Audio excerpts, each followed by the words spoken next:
Kalau ngetik ya nggak apa. Oke, sebelumnya kita diupload dulu ke Lore kali sama Lore kali.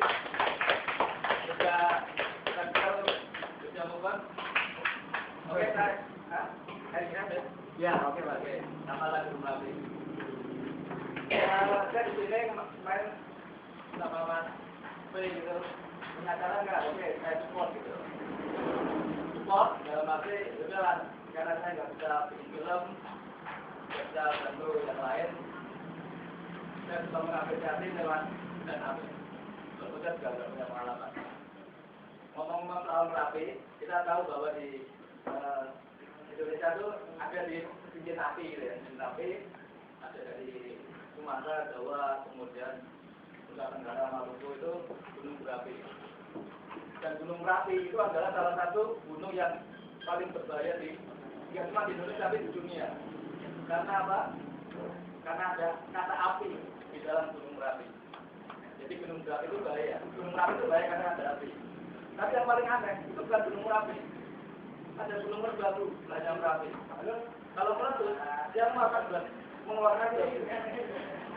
Yang paling aneh lagi, Gunung Bali, Gunung Batur. Kalau dia meletus, mengeluarkan Batur. Jadi kalau dua-duanya meletus, bergabung sama Gunung Batur di Bali meletus. Akibatnya apa? Kita punya banyak pembantu, kita banyak pembantu dan akhirnya kita bisa mengirim TKI dan TKI keluar negeri. Nah, yang paling aneh lagi, ternyata mentalitas kita juga nggak jauh beda dengan babu atau batu. Contohnya, Indonesia boleh saja kemudian ada penjual narkoba dari Australia, kemudian dapat gaji 5 tahun. Itu kan kayak babu ya, nurut ada sama kita luar. Oh ya, di luar aja.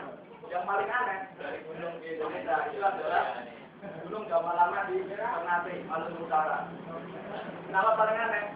Saya takutnya kalau Gunung Gamalama meletus, yang keluar itu adalah Gunung Gamalama. Iya. Aneh banget gitu loh. Kalau meletus, Gunung Gamalama keluar gitu kan. Atau kalau nggak kalau ada awan panas gitu, awas, ada Gunung Gembel keluar gitu. Gunung Gembel. Saking panasnya lah. Tapi untungnya di Gamalama nggak ada gunung apa, bentuknya agak keluar dulu gitu ya. Tetap abu atau laut panas. Nah, ngomong-ngomong Gunung Merapi, Gunung Merbabu, itu kalau lihat di Jogja itu asik banget gitu ya. Gunung gitu. Kemudian kalau kita lihat Jogja itu kayak di pemandangan, kayak anak-anak kan sebuah pemandangan, betul nggak?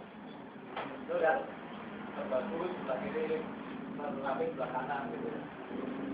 Bahkan saya dengan keponakan saya itu suatu hari nongkrong di pinggir jalan, saya masih kecil. Bagus ya, gambar Merbabu Merapi kayak di pemandangan.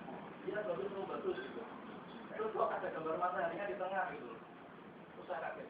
Ayo kita pulang dulu. Kenapa nggak pulang? Itu mataharinya di tengah gitu. Iya ya. Kalau Merbabu Merapi kemudian ada matahari di tengah itu tanda-tanda kiamat. Karena apa? Karena mataharinya udah di utara, betul lagi di barat. Terus bentuknya kiamat pasti saya yakin itu. Nah, ngomong-ngomong soal Merapi, kita nggak lepas dari Jogja. Jogja itu adalah kota yang unik. Saya yakin yang tinggal di sini semua unik. Karena apa? Karena di Jogja itu orangnya kreatif. Nama daerah disingkat, nama jalan disingkat. Ada daerah Jalan Catur, kita tinggal jadi Hotan. Di sini ada Jalan Karulang, tinggal Jakal. Di selatan ada Marasiti, tinggalnya Marit. Tapi ada jalan yang nggak boleh disingkat. Jalan Haji Ahmad Dahlan. Itu kan lebih singkat. Jahat. Itu kan aneh gitu ya. Masa orang kayak Haji dipanggil jahat gitu kan. Yang aneh lagi adalah jalan di Jalan Magelang, sebenarnya ada jalan lembut antara jalan ke Selanggan, Karangbaru dengan Pisah. Itu perlu disingkat. Cantik. Nggak masuk akal gitu ya. Yang paling jorok itu ada di selatan. jalan Bantul. Orang Jogja, Jawa kalau bilang Bantul itu kan Bantul gitu ya. Coba kalau disingkat, apa mas? Jamban gitu, aneh lagi gitu loh. Makanya orang Jogja kreatif, tapi nggak semuanya disingkat. Yang paling parah itu adalah jalan di Wirombajan ke utara. Itu ada jalan ke Praminoto. Coba kalau disingkat, Gancok gitu. Mana aneh gitu loh. Nah, hidupnya itu biar seperti itu, artinya orangnya kreatif, tapi juga ada batas-batasan normal gitu, cuma disingkat tapi nggak. Nah, ngomong-ngomong Merapi lagi, itu kalau kita tahu ya bahwa Merapi itu dalam beberapa tahun sekali pasti ada apa namanya erupsi, ada durasinya teratur gitu ya, karena itu adalah bagian dari alam. Dan itu Gunung Merapi itu nggak alay gitu ya, nggak alay. Artinya kalau alay itu mereka punya tanda-tanda diri gitu ya, punya tanda-tanda diri. Mau meletus itu hewan-hewan pada turun, kemudian ada perubahan cuaca dan sebagainya. Kalau orang alay kan enggak, orang alay itu kan benar-benar berubah, tulis status, berubah ganti tulis alay. Coba kalau ada orang alay di sini, ada orang alay di sini. Ada ya, alay gitu ya. Misalnya ada alay namanya misalnya Adi di Facebook atau di Twitter dia bilang Adi Presiden ini bisa atau P misalnya P tapi coba kalau misalnya Pak Gunung Merapi meletus, kemudian orang kayak P kayak Adi itu gimana ya? P aktivis itu mungkin alay gitu. Atau misalnya ada lagi Adi Gus Gembel pakai dia atau apa. Tapi yang paling menarik dari Merapi itu adalah yang mana biasanya ada fenomena aneh ketika Merapi meletus. Ada seorang paranormal, Merapi tahu semua ya. Merapi ketika dia diwawancara TV dalam acara khusus yang tak bermutu, dia bilang lagi mendokumentasikan gelap-gelap tapi lumayan.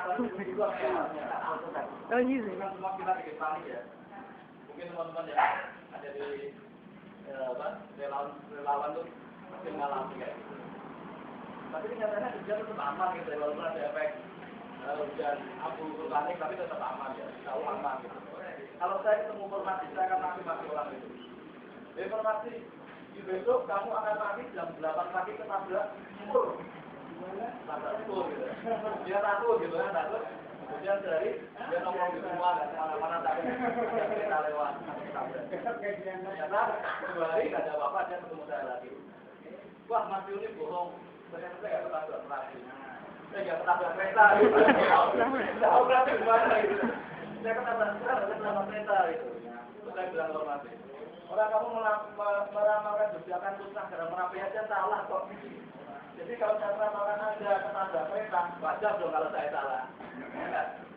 Nah itu karena pembagi bukan seorang yang ahli vulkanolog, tapi spesifik percaya untuk bikin statement.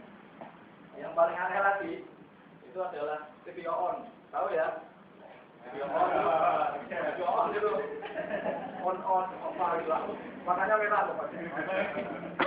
Ketika video on itu apa namanya buka langsung, nyatakan bahwa daerah Papua dan sebagainya telah mengalami kena apa awan panas. Orang-orang di luar kota kan mati gitu ya. Perang daerah Papua sudah kena awan panas. Maka kenyataannya dari panas vulkanik.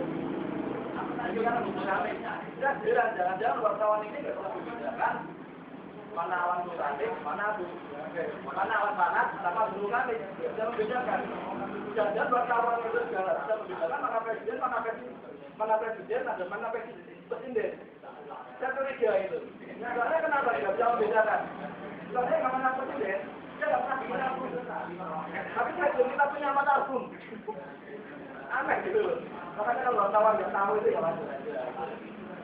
Ya, ada salah satu fenomena yang menarik juga dengan teman-teman relawan itu diceritakan di media. Dia membawa misalnya apa? Pisau lipat itu ya. Pisau lipat ditahan polisi karena tidak membawa senjata tajam tanpa izin. Pernah ya kejadian kayak gitu ya? Kayak gitu. Itu kan aneh menurut aku gitu ya, aneh banget gitu. Kenapa? Namanya itu bebas atau itu komando atau apalah gitu kan, kenapa standar untuk start ya? Itu NSQ. Artinya ya ketika dia seorang relawan membawa itu wajar. Tapi ketika ditangkap polisi sampai pengadilan ya mas ya? Itu kan aneh gitu loh. Anehnya kenapa?